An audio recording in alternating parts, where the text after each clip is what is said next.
Welcome to our 8-week Family Caregiver Education Series, hosted by the Central Okanagan Hospice Association in partnership with Vantage Living and Jumpstart Communications. Through challenging times, and especially during this pandemic, we know family caregivers are carrying more responsibilities in caring for their loved ones, carrying more stress with varying restrictions in place, and some having to make some life-changing decisions to be closer to their family. Through this 8-week Caregiver Education Series, we hope that family caregivers will be able to build confidence, resiliency, skills, and learn more about self-compassion and self-care. We call this filling up our toolkits. The Central Okanagan Hospice Association has been providing supportive care programs and services to individuals living with a serious illness and supporting their families along the way for 39 years. This may be through our community hospice visiting program, wellness program, vigil services, or providing grief support. Our programs complement the medical care to bring an integrated approach to palliative care by providing emotional, social, practical, and spiritual supports with trained, compassionate, and dedicated volunteers and our professional staff. All of our services are offered at no cost, so there are no barriers to access our services when and where needed, thanks to the generosity of our community. The Quahog Center is located on Cooper Road, and we have a lending library full of resources and great reading materials for family caregivers.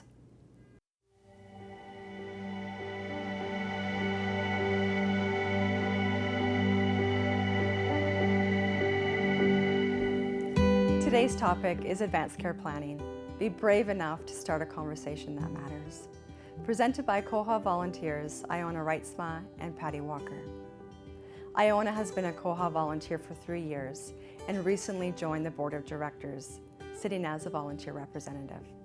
She has worn a few hats while volunteering, enjoying her tea cart duties at Hospice House, baking, supporting many fundraising events, and most recently, supporting caregivers in our community.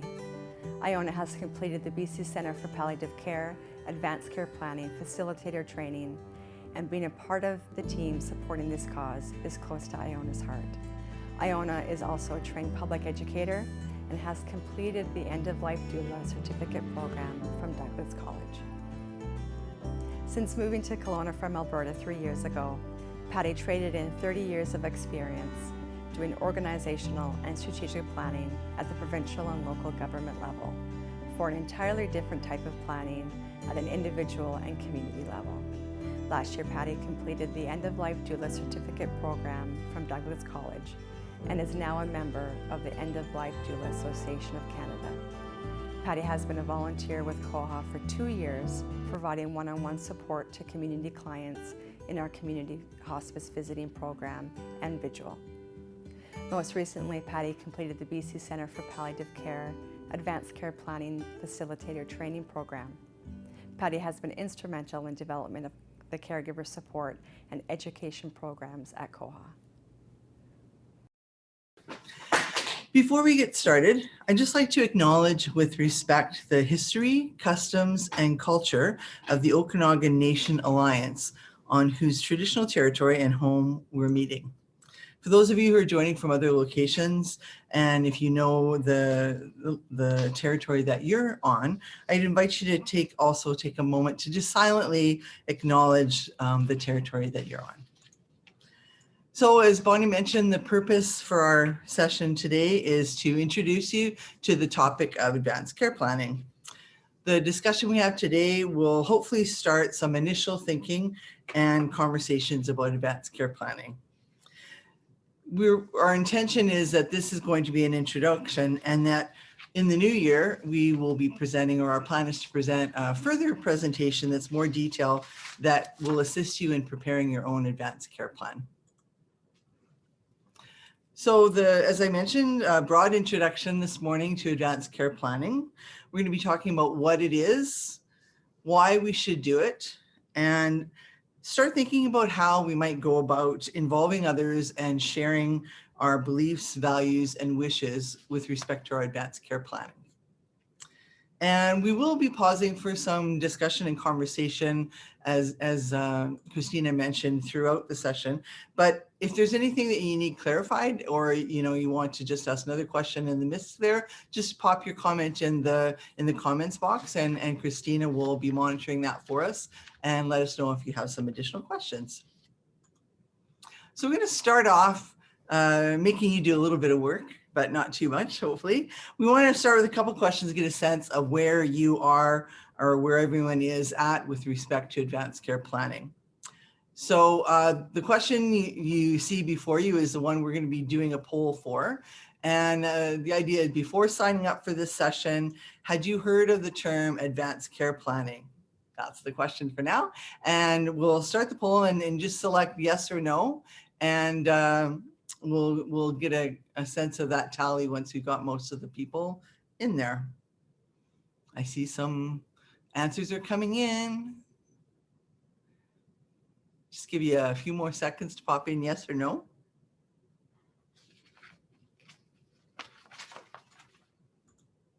All right, so this is the majority of people were saying yes to that, but it's not a huge majority. So there's a number of you that this would be kind of a new topic for. So should be an interesting conversation. Second one, we're going to ask you a quick poll. Have you had any conversations about advanced care plans? So that's the one you should be seeing up there, yes or no to that question when it shows up. And this could be conversations with your partner, members of your family, friends, or healthcare practitioner. Conversations basically with anyone. And quick, one last question in there. People haven't got one yet. Okay, we're going to end that poll. And kind of the same as the other in terms of the people who said 64% said yes and 36% no. That's actually really good. You can credit yourself with being ahead of the curve on both the familiar with the term and having conversations.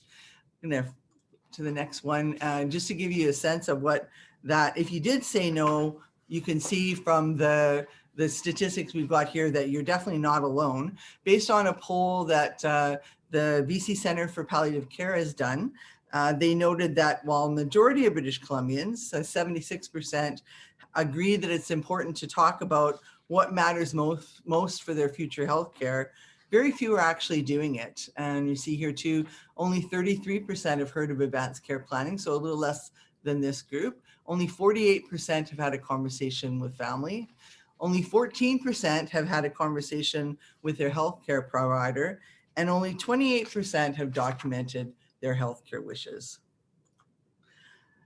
So taking a look at what we mean and what we're talking about with advanced care planning, it really is part of our overall life planning. Planning for our health and personal care is one component of the planning that we do. And it's just as important as the financial and estate planning that we do. Most people do some form of life planning for themselves and their families. We plan for tomorrow so we can live for today. And each type of planning includes thinking, talking, and setting goals to make sure we have the life that we want.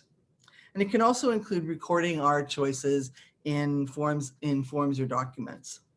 When you look at estate planning, really talking about making wills to say what we want done with our assets when we die. And if we have children, appointing guardians to look after our children. In terms of financial planning, we save money for school, major purchases, and retirement, and buy insurance in case something happens to us, our home or our car. Personal care planning, we make preparations for day-to-day life decisions. That could include living arrangements, diet and dress, and other day-to-day decisions, exercising, driving, working, deciding who you want to have contact with, which right now under COVID is been probably a higher priority placed on that than we ever have before. Cultural traditions that are important to you and foods that you find nourishing.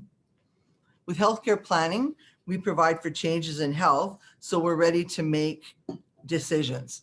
We prepare for situations where we're not able to speak for ourselves, and who will speak for us if this happens. So, and just like you review and update your financial and legal plans for each stage of your life journey, your health care plans should be updated too. So the main focus of advanced care planning is thinking about our own beliefs and wishes, and then next, starting to have conversations with our family or others about what's important to us. Some of the things that advanced care planning might include are who you would like to speak and make choices on your behalf if you're unable to speak for yourself. Whether or not you wish to receive certain types of medical treatments, such as CPR or being placed on a respirator. Personal comfort plan.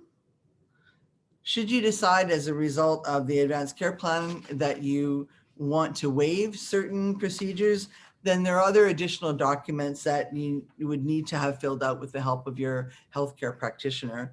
Some of those would be like your medical order for scope of treatment, or most, as many of us may be familiar with, and also no CPR or cardiopulmonary respiration, respiratory, I can never get the full name of that, but CPR medical order. Advanced care planning doesn't include things like funeral planning, wills and estates, responsibility for financial and legal matters, and requests for MAID, which is the medical assistance in dying. That can't be requested in advance, and you do need to have separate application for that. So that's something you may discuss during your advanced care planning, but it is something you'd have to have additional documents for. The advanced care plan, it's important to note, it's not something that's used while you're capable of making your own decisions. The healthcare team would only consult your advanced care plan when you aren't capable to provide consent yourself. And the kind of circumstances we'd be talking about there would be whether you're maybe unconscious, you suffered a stroke, or suffered from a progressive mental condition like Alzheimer's disease that's affected your ability to understand and make decisions. So what is it? It's a process that involves thinking about and sharing your wishes and preferences for healthcare and personal care with people you trust. I'll talk about personal care in a few minutes here. Why? Because it helps you get the care that's right for you and aligned with your values, preferences, and wishes, even if you're unable to speak for yourself. Who should be doing it? All of us. It's for every adult, not just for people who are old or ill. All adults 19 years and older in BC, 19 is considered the age, who are capable of making healthcare decisions should do advanced care planning, especially if you have a serious illness or you think your family might have different views or beliefs from yours. You might have family members who don't know, understand, or support your healthcare choices. Or you might have a condition such as dementia that will lead to a loss of capacity to make decisions. And when should we be doing it? The sooner you start your advanced care planning, the better. It's important to think about your wishes and write them down. Talk with someone, like I said, either a family member or someone close to you or your healthcare provider. And start where you are, based on what you feel your needs are at this moment in time, but then ongoing reflection as to, as your knowledge and situation changes over time. So some of the key concepts around it, again, that the advanced care planning, part of it is designating your healthcare representative. And that's the person who will speak on your behalf if you're not capable. So that's kind of your first line or first go-to person if you're not capable of speaking on your own behalf. As long as you're able to make your own choices, as I mentioned, it only comes into play when you're considered not capable. It's not a one-time only thing. It's like not just a do it once and put it on a shelf somewhere. It's something you really want to take a look at regularly and revise accordingly, particularly if you have changes in health or close relationships. Some people I know have said, the day after their birthday each year is when, they want to review their plans. It's not something they necessarily want to do on their birthday, but certainly the day after. But some sense of regular review is important to make sure that it currently reflects your wishes and values.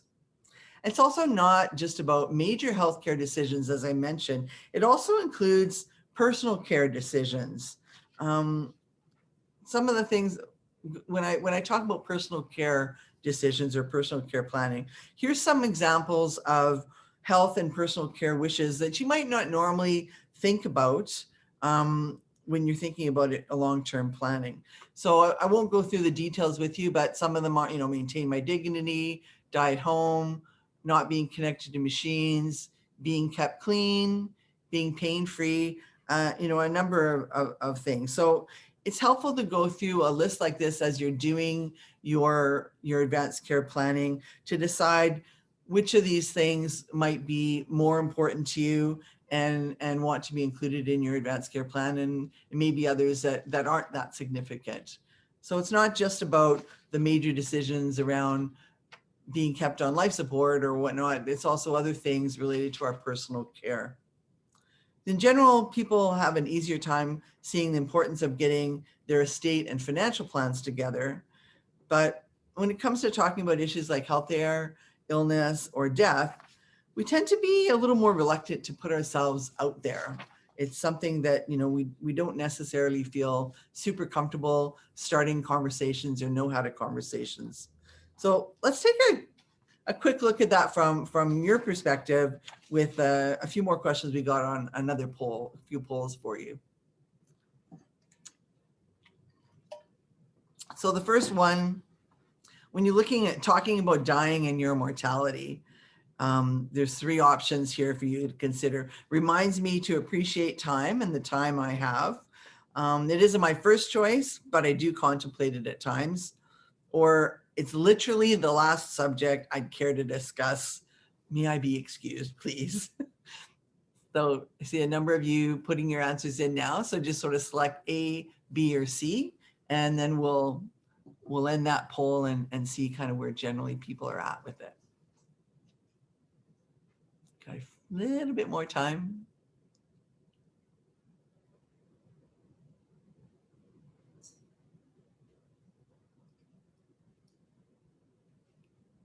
Okay, we got a leader.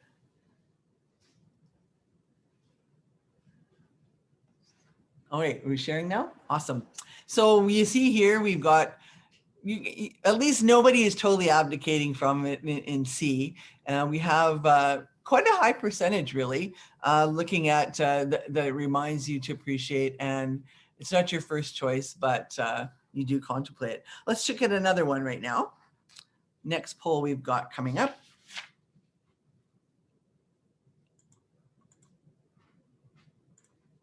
All right, so this is more around how your family has dealt with it. By talking openly, sharing feelings, stories, and dark humor in a no-nonsense sort of way. Stuff happens, you move on. Or do you keep it all bottled up and avoid any discussion altogether? Starting to get some numbers in now.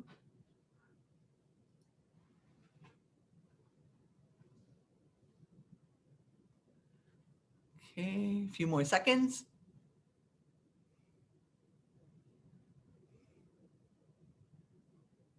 Just about got, there we go. Wow, pretty close results on B and C, which are quite opposite from each other, which is interesting. Yeah, so that's where you guys are at in terms of results. And third one we want to look at now is a poll around what keeps you from talking about illness and death more. Anxiety and worry about my own demise. It stirs up too much grief from prior losses. Or nothing. I accept it and talk about it pretty openly.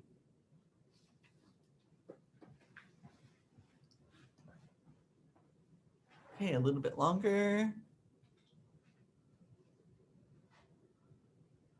Keep going. Going to be ending it shortly. A couple more people. Okay, so majority of you are pretty much on top or pretty comfortable with talking about it. And I guess that probably reflects the role that you're playing as a caregiver, that you're maybe having to think about these things in a way that other people wouldn't necessarily do. So that's kind of the result. But you can see even from some of the other ones, can we just go back for a sec? Thanks.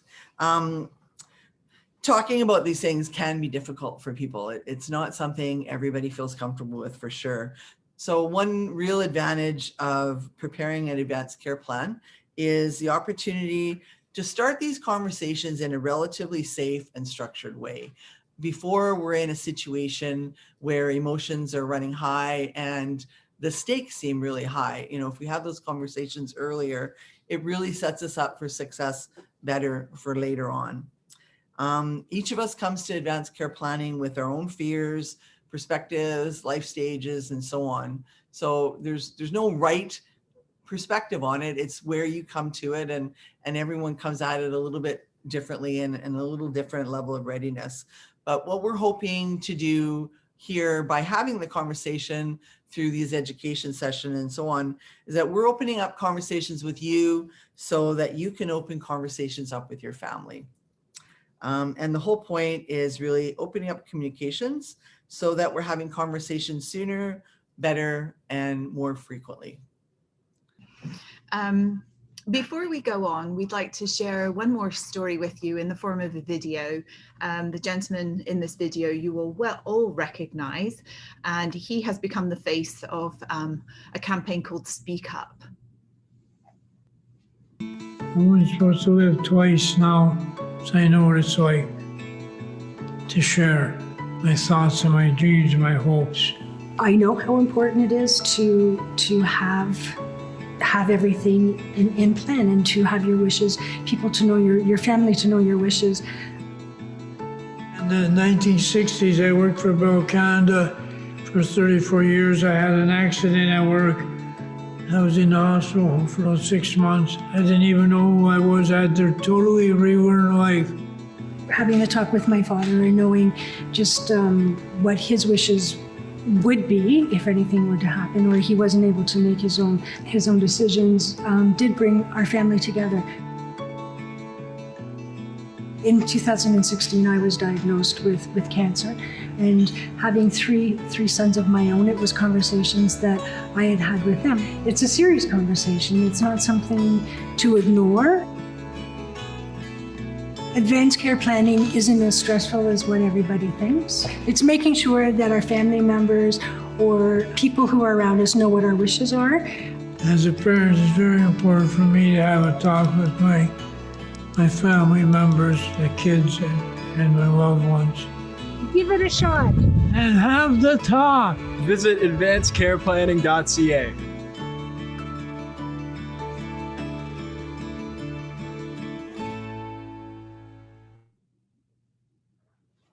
So based on what you've heard so far and your own experiences, why do you think advanced care planning is important?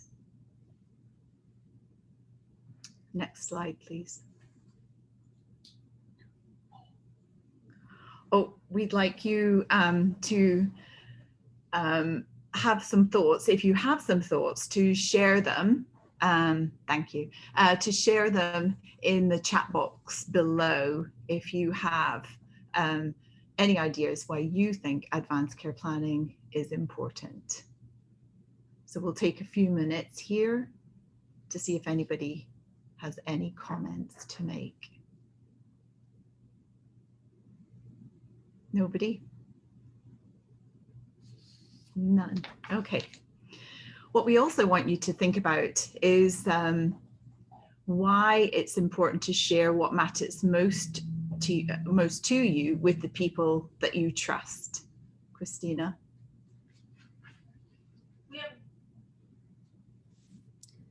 Different step. Going on the ice third. Sorry, we're having a few technical difficulties with these slides. If you just bear with us for a moment.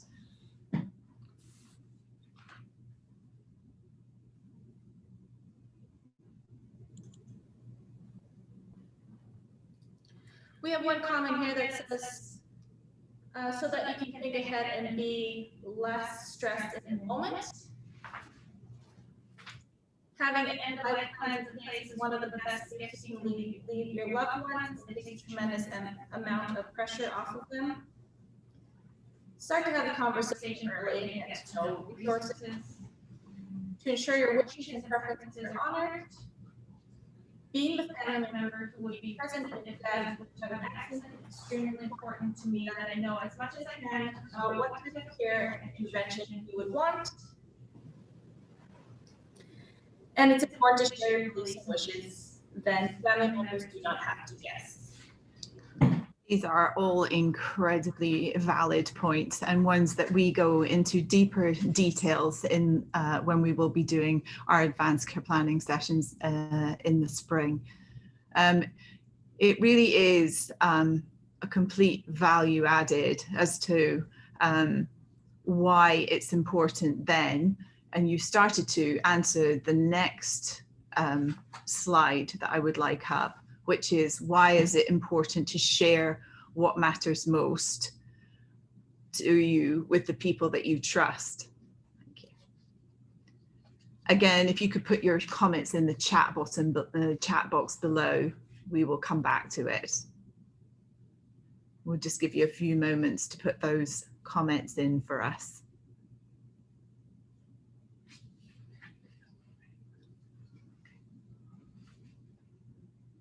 So moving on, as most of us can attest, life can change in the blink of an eye. Everything may be fine one moment and radically different the next.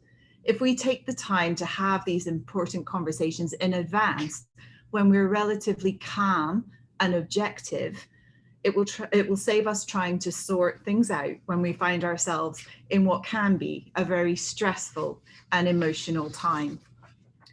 I'm going to share with you a story that was shared with us from the BC Centre of Palliative Care. This story was used to support their advanced care planning campaign. The gift that provided clarity during chaos.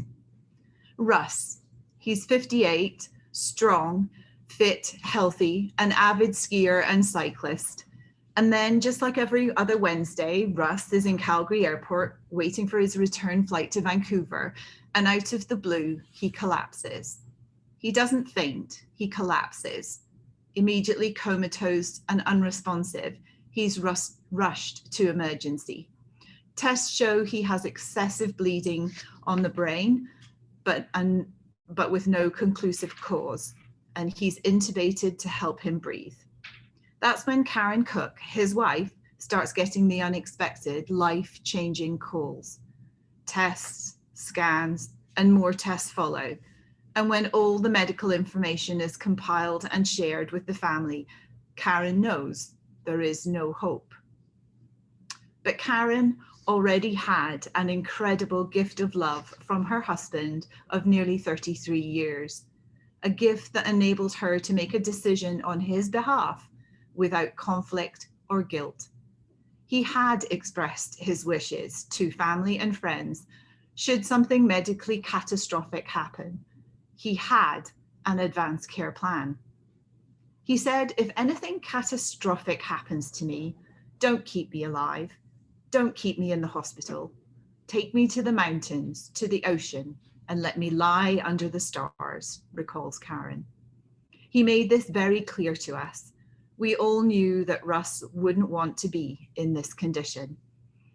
Every family member had heard him talk about this many times, friends too. Karen knew what she had to do to respect Russ's wishes.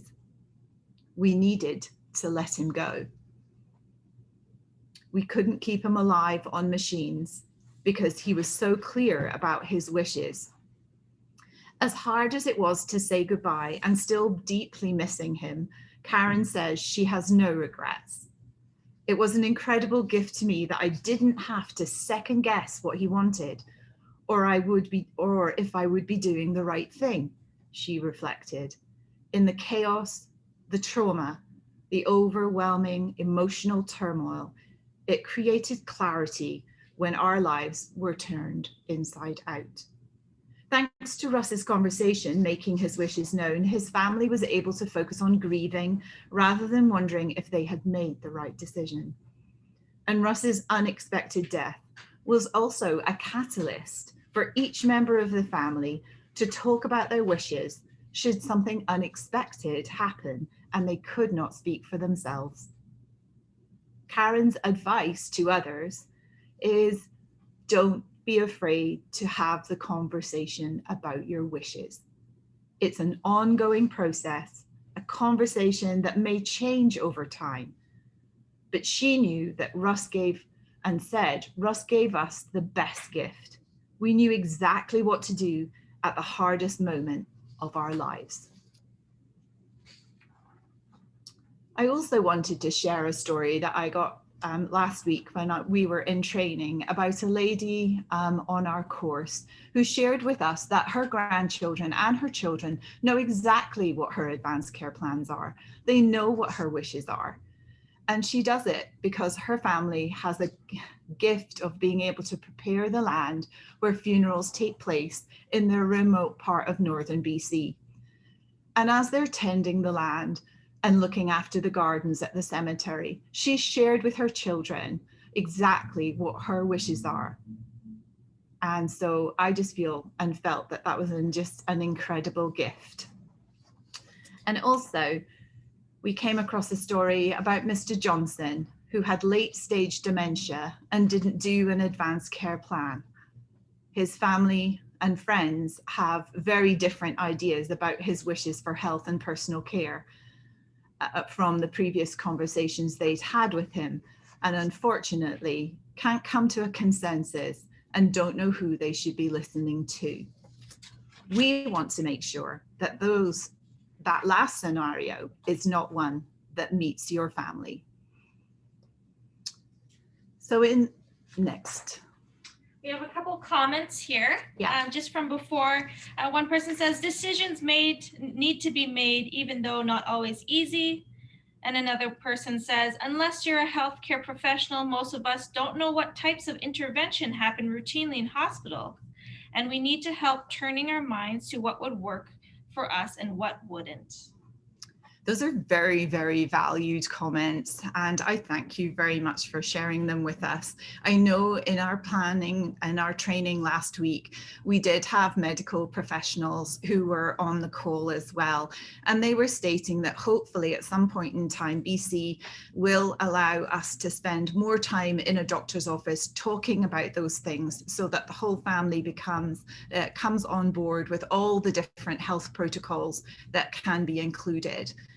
We are saying that that is a separate issue to your comfort plan, which is what your advanced care plan really touches upon.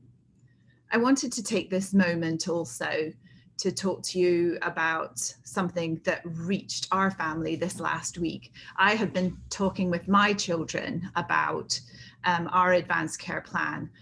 And unfortunately, my son was in a very serious accident about a week ago.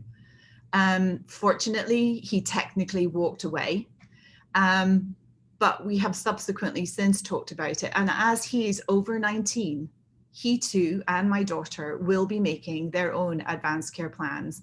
So it's not just for mum and dad, it's for them too. It's for our whole family. Thank you, Christina. So the summary of our key messages this morning is that there are 3 simple steps to advanced care planning: thinking, talking, and planning. Think about what matters most to you, your values, beliefs, and wishes, and who you would choose to be your substitute decision maker should you not be able to make the decision for yourself. Talk with the people that you trust about what matters most to you. Talk with your healthcare provider to understand your health conditions and so that they understand a little bit more about you. And thirdly, plan. By recording your wishes, preparing your documents, and sharing them with the people that you trust. We'll be going into each of these 3 steps in more detail in our ACP sessions in spring of 2021. And we'd love for you to join us. The first part of our presentation this morning focused a fair bit on the think and the plan part of this model. So we'd like to spend a few minutes thinking about the talk part, and for starters, to take another poll. Christina, please.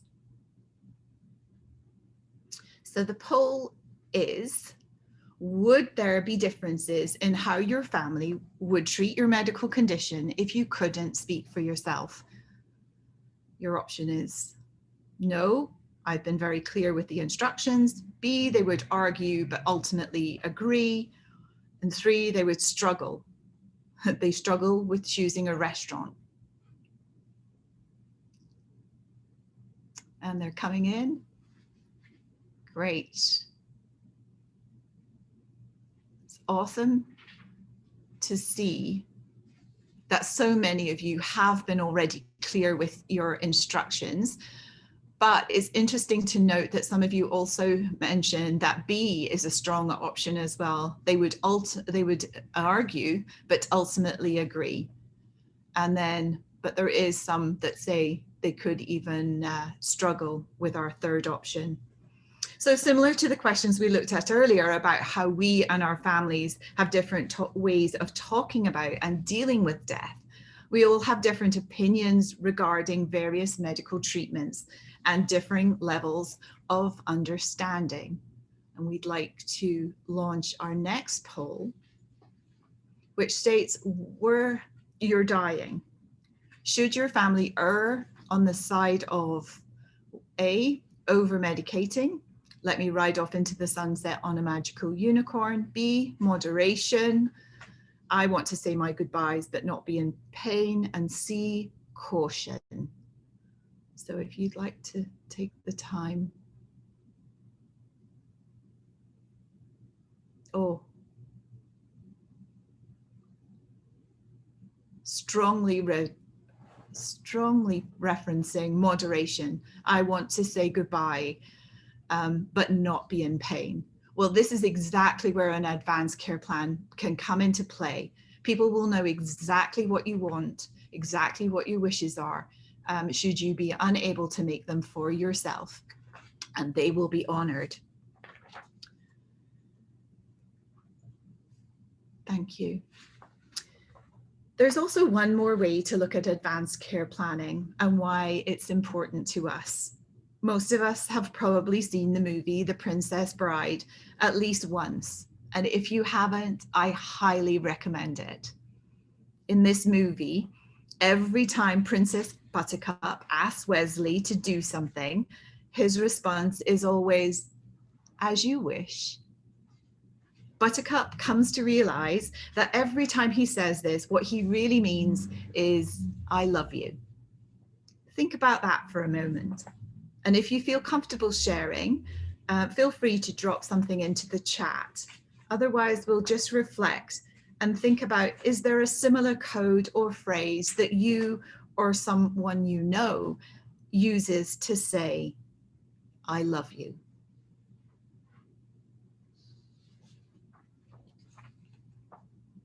Give you a moment to see if anybody pops anything into the chat.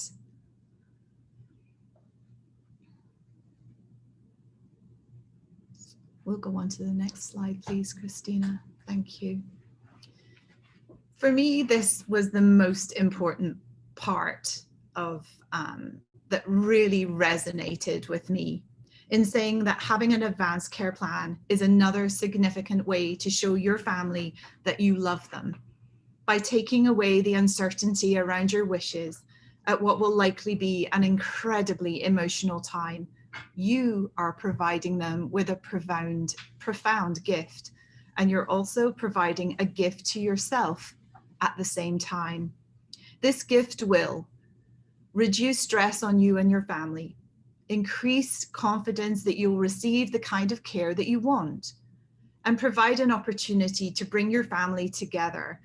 Especially in my case, we're a blended family. I have a generational difference with my children, with my stepchildren and my biological children, but they're all my children.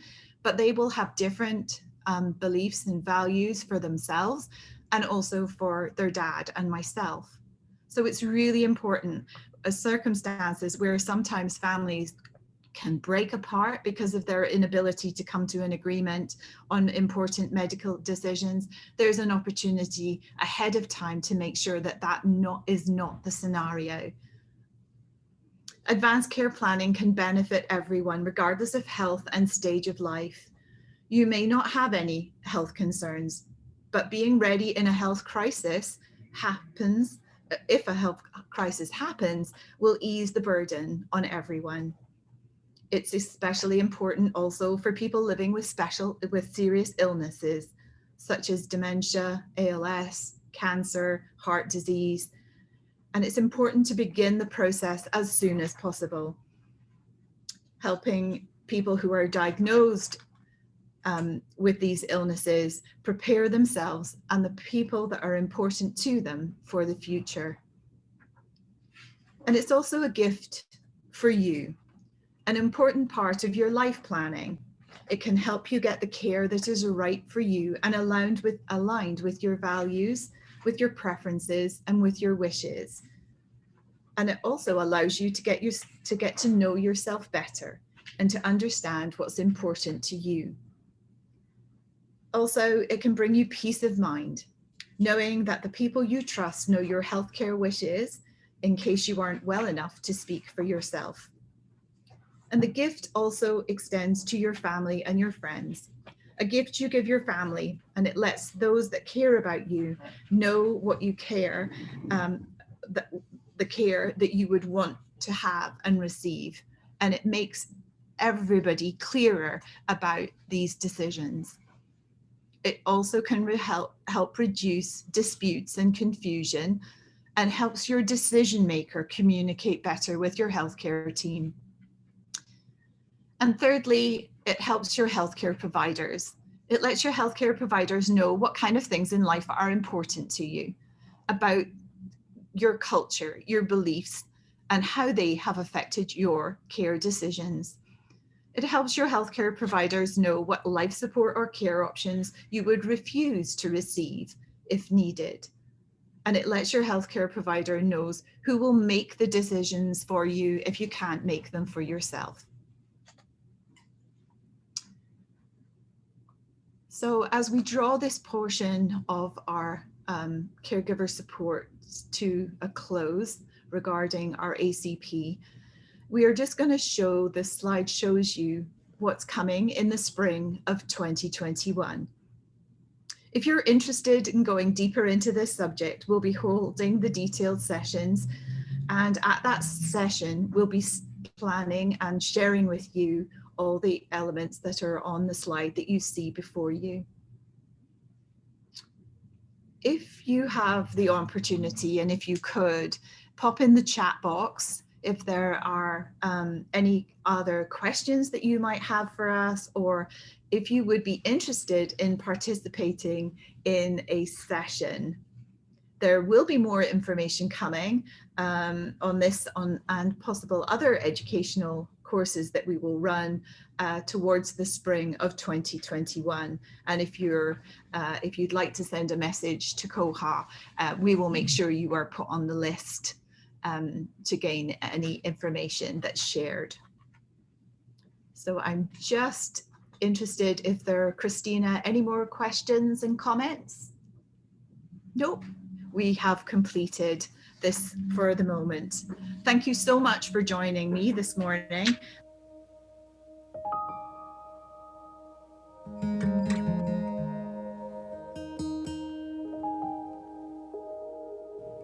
Today's Inspirations is presented by Bonnie Pantalti. Bonnie is the coordinator of community services with Quahog, where she oversees our community visiting program, caregiver support, and vigil programs. Her background is in recreation management, and she is a registered social worker. Bonnie is motivated to help support our community with quality palliative care programs and services, which complements the work and services of our healthcare partners. Bonnie is a registered social worker and has received specialized training by the BC Centre for Palliative Care to deliver virtual and community sessions on advanced care planning. Bonnie is also a private counselor whose focus is CBT and somatic experiencing. She has completed the Dignity Therapy Training Program with Dr. Harvey Chachanoff and is a certified grief recovery specialist. So first, thank you, Natasha, and good morning, everyone. Today, I have the pleasure of wrapping up our Caregiver Education series with our final inspiration. But before I leave you with some final thoughts on caregiving, I'm going to take a few minutes to tell you a little bit about our supportive care programs here at Quahog. Please know that after today's session, Quahog is here to support you and your family in your caregiving journey.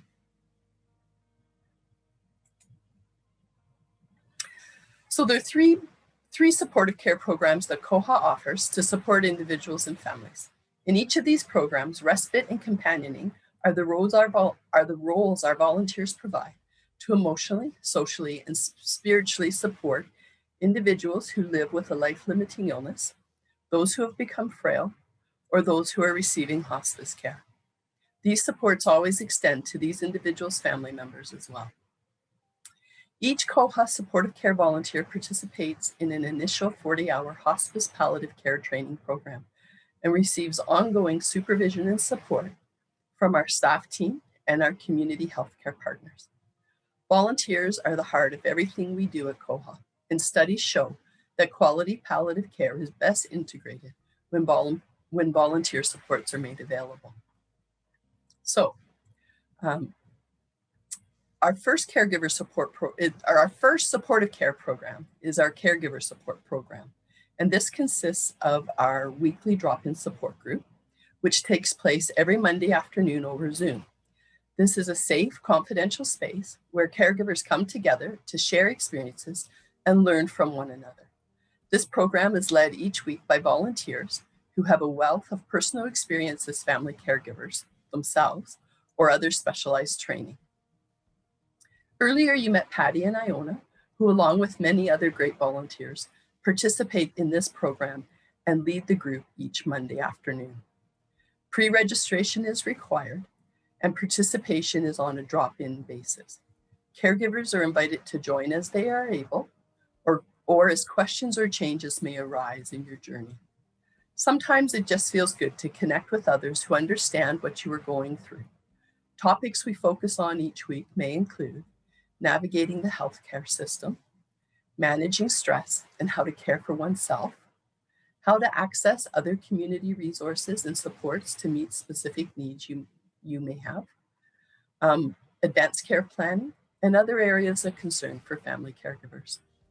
The registration link for this program is found on our website, or you can give me a call and I would be happy to help register you over the phone.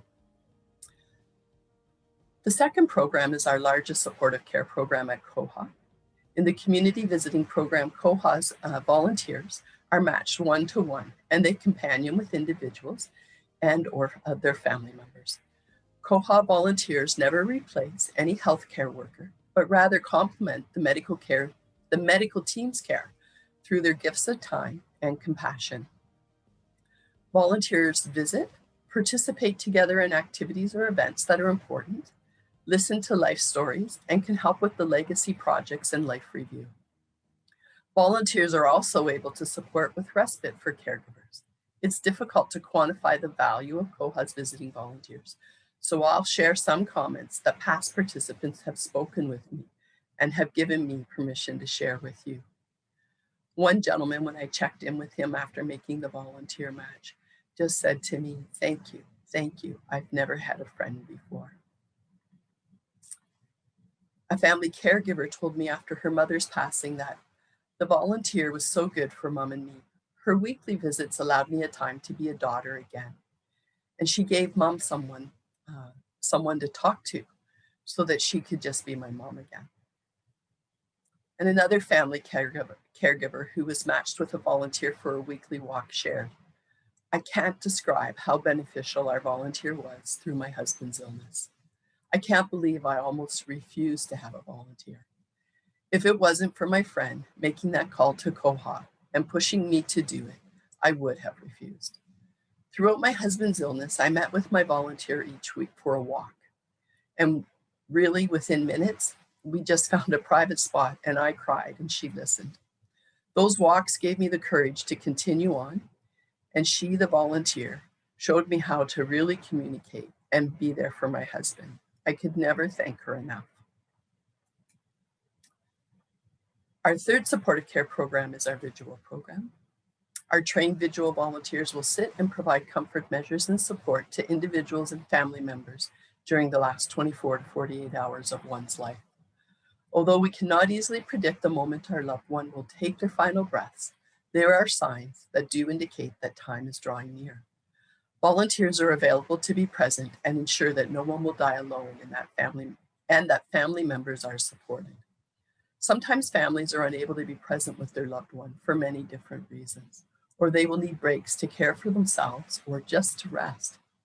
Our volunteers are available around the clock to promote communication between family and healthcare staff and to provide reassurance and bring comfort for everyone. My personal advanced care plan includes accessing a hospice palliative care volunteer, as I believe it will be a final gift of care that I can give to my family. I also have laid out exactly what I would like the volunteers to do for me when that time comes. So if you're finding yourself feeling isolated and alone in your caregiving journey, or if you want the best support possible for yourself or those you care for, please reach out and allow us at Quahog to help you find the programs and volunteers that will best meet your needs and the unique circumstances of your caregiving journey. Oops. And now I'm going to switch from Quahog. And please, I sincerely hope that you know that we're here for you, and just pick up your phone, give me a call at the center. My information can be found on the website. And I'm happy to just listen and hear what you're going through and to make recommendations or just to find the right services and programs that may help you during your time. So today I want to share about a topic that's very near and dear to my heart. I hope it will inspire each of you to consider how your caregiving experience might become a more transformative experience that brings both life and richness for you and your loved ones. And I've titled this inspiration, Adventure and Learning from Experience. I believe in lifelong learning and that some of the best learning is found in the simple, everyday moments of our lives. At the beginning of our education series, Sharon inspired all of us as she spoke about the importance of staying engaged with life and suggesting that we set out to learn 12 new things each year. Today, I want to expand on this and share my philosophy and how I find learning in the events of each day. So to tell you a little bit about myself, I have a background in outdoor adventure education, and this training has greatly influenced how I view and live my life still today. From my experiences 30 years ago leading groups in the outdoors, I have come to know that all great adventure is life-changing, but we need to develop a mindset that is open to learning, or those changes that come could become destructive. I believe that when we embrace adventure as part of life, we can transform our caregiving experiences into a more pleasurable and life-giving season for both ourselves and the person we are caring for. Each day our lives are filled with peak experiences to celebrate and valleys and waterways to explore. I've learned that every season of life, including that of caregiving, takes us on an adventure that will challenge and change us. It's up to us if that transformation will be for better or worse. Every adventure provides us with many teachable moments, unique learning experiences, and many unexpected opportunities to learn and grow from. The trick to learning is to take notice of the adventure you are on. Caring for an ill family member, as we all know, is filled with moments of joy and moments of sorrow. Days are filled with challenge and other days with ease. Seldom are they predictable. What we can find during these days and moments, however, are an abundance of opportunities for learning new skills, learning more about ourselves, and learning more about others. For myself, I look for the adventure and learning opportunities in everyday moments, and some of the greatest moments have come from my experience in sharing the care of my aging parents with my two sisters. Have you ever had a friend share a story and qualify that story with, "It was one of the hardest things I ever did, but I wouldn't trade any of it now that it is over"? Or, "It was one of the hardest things I ever did, but I learned so much"? I'm sure each of us could recall such experiences, the times when our hearts and our minds have been stretched beyond measure and our lives were changed. Every caregiving situation provides unique opportunities and learning experiences for us to grow in our own personhood, while deepening our relationships and adding to the narratives of our lives. So, every one of us has a story to tell about family caregiving.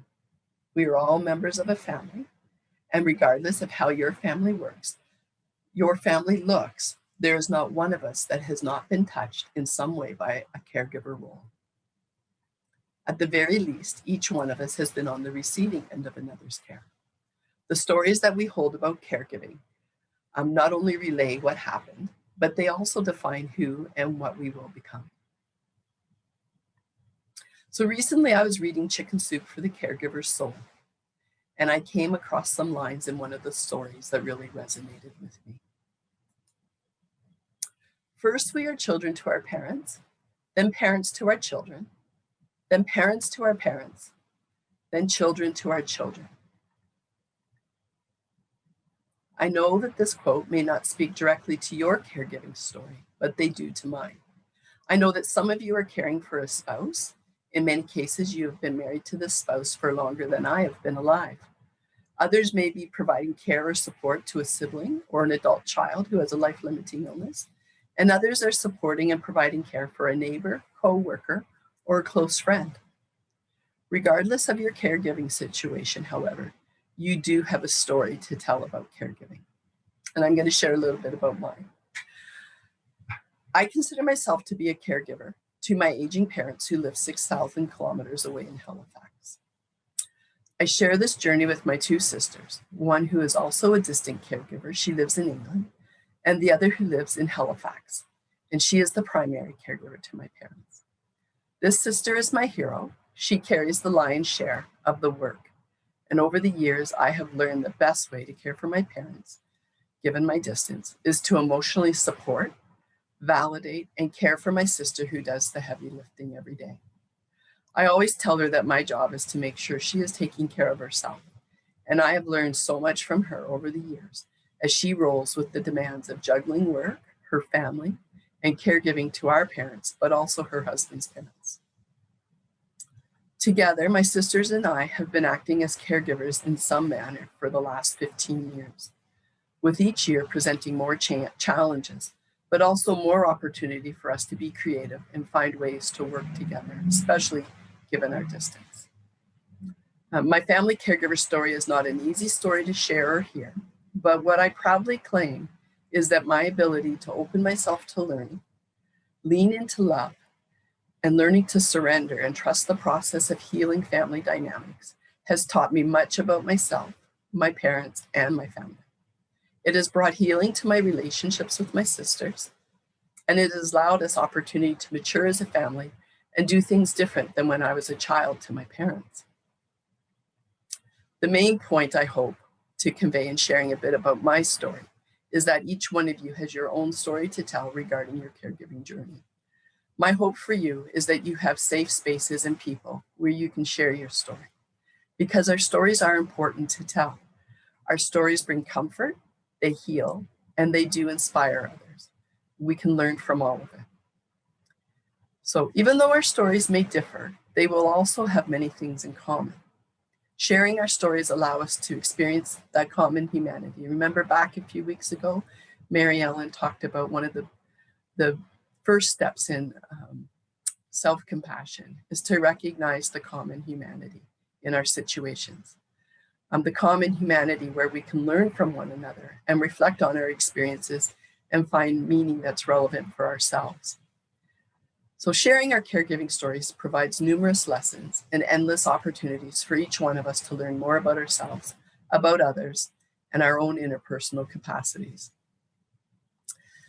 The final thought regarding these lines that I found in the Chicken Soup for the Caregiver's Soul book that I want to share is how they speak across the lifespan and eloquently display the fact that there are times and seasons for caregiving.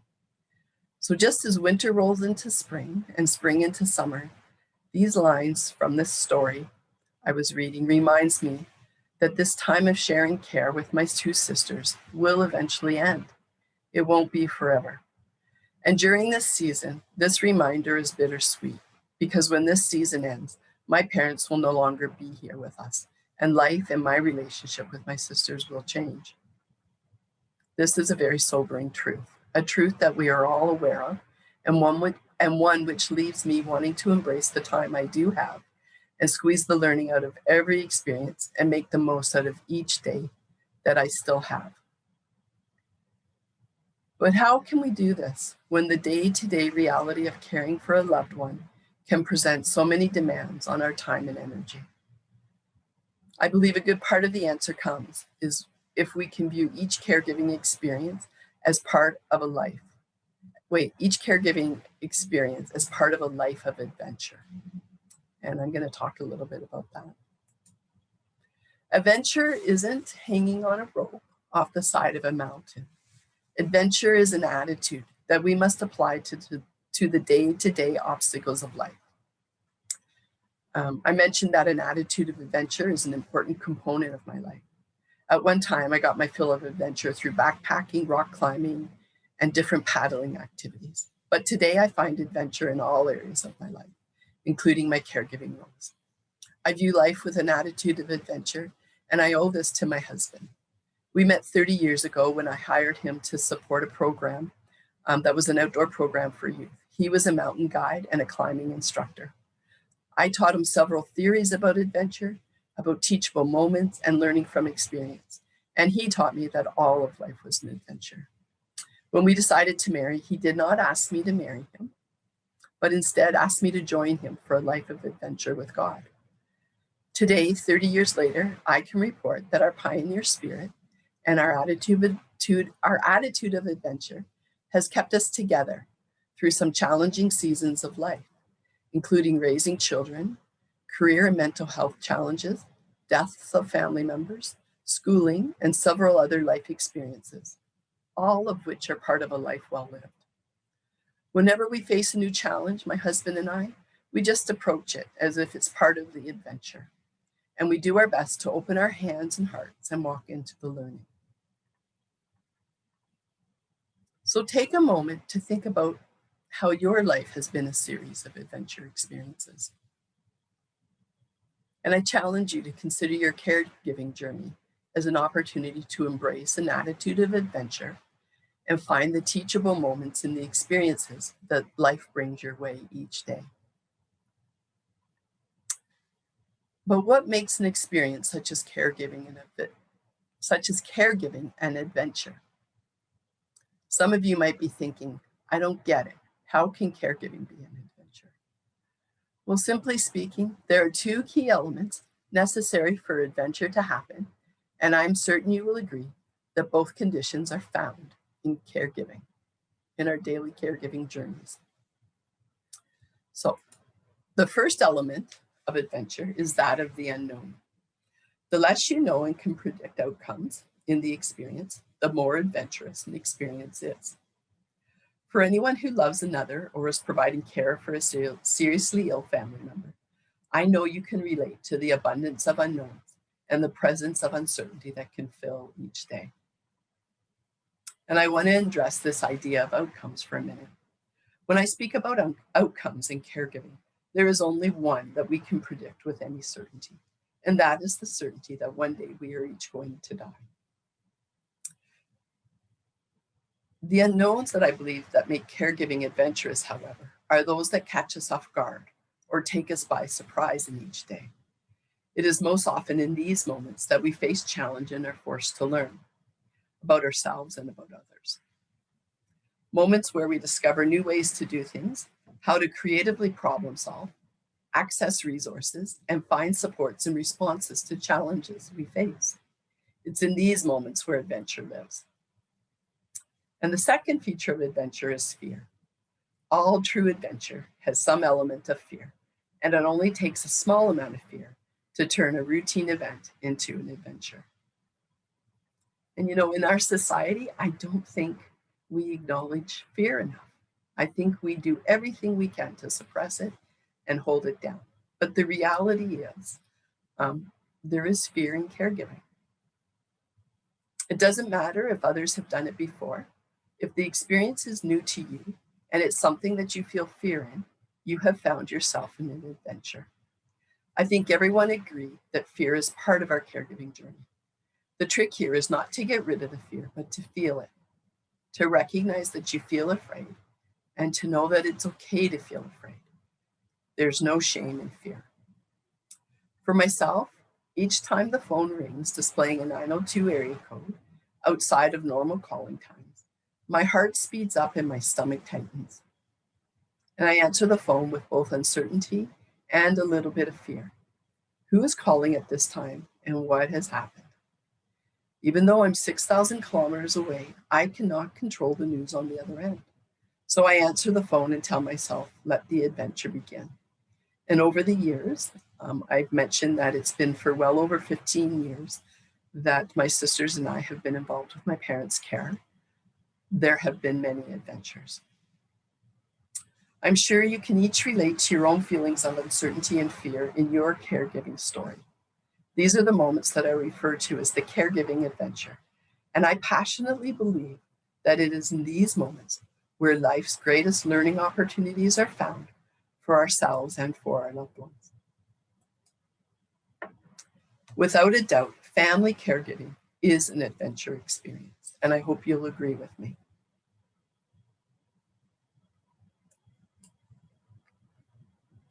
So, depending on your loved one's condition, diagnosis, and where they are living, your daily routines will fluctuate. Know that there will be times when you will feel out of control and overwhelmed. You will find yourself out of your comfort zone, and you will make mistakes. This is all part of the adventure. It is normal and to be expected. And remember, anything you can't control is teaching you how to let go. When caring for a loved one, expect that change can be constant.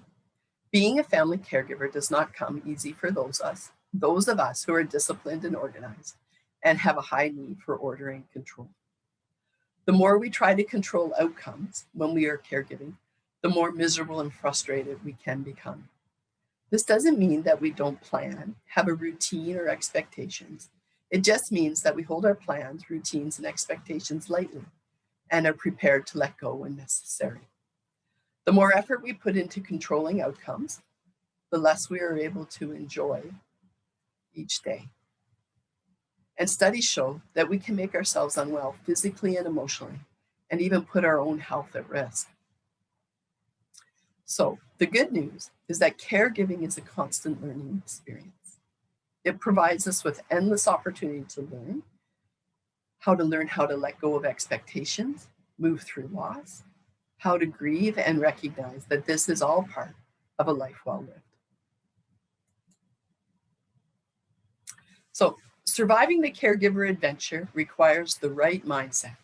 It requires us to recognize that when we can no longer control a situation or outcome, our only recourse is to rise to the challenge, to be open to change, and trust that each experience is an opportunity for learning to occur. True adventure occurs when we find ourselves out of our comfort zone. But remember, we can learn to be comfortable with discomfort. Living a life of adventure requires taking in all of the good, the bad, the easy, the hard, the ugly, and the beautiful, all of it, and being able to separate the action from an expected result and recognizing what parts serve you and what parts you could do without. It is what it is. Accept it, learn from it, and grow from it. It doesn't matter what you've done. What truly matters is what you're going to do from here. So surviving the caregiver adventure requires the right mindset. It requires us to recognize that when we can no longer change or control a situation, our only recourse is to rise to the challenge. Be open to change and trust that each experience is an opportunity for learning to occur. To end off, I want to leave you with 3 things you can do each day to help you discover the learning in your caregiver adventure. And please don't take these 3 things as just more to do. They're just things I put forward for you to think about. And they're not meant to be onerous. They can happen you can allot yourself time when it allows to do these things, or you can just do them in quick, small moments of your day. So the first part of an attitude for adventure is to begin each day with a beginner's mind. So having a beginner's mind means having an attitude of openness, eagerness, and freedom from preconceptions when approaching anything, including a new day. Beginner's mind is the space where the mind does not know what to do. Even if you think you know, try approaching your tasks and your relationships as if you do not. Beginner's mind creates spaces for us to be compassionate towards ourselves, have compassion for others, learn new skills, be creative in our strategies to solve problems, and to seek support. The beginner's mind is the mind of compassion. When our mind is compassionate, it is boundless. I try to approach each day with a beginner's mind, that it's a day in which learning will come.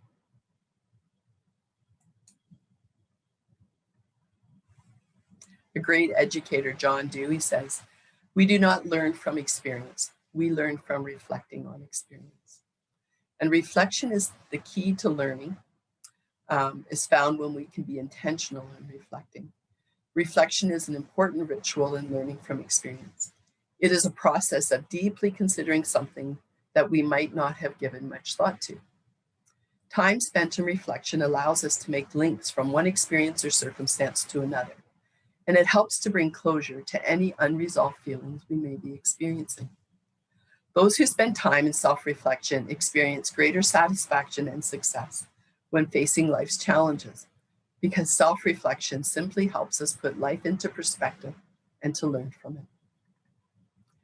Taking time to reflect on our caregiving journey helps us to discover and better understand our personal beliefs, expectations, and biases, while learning from our failures, mistakes, and successes.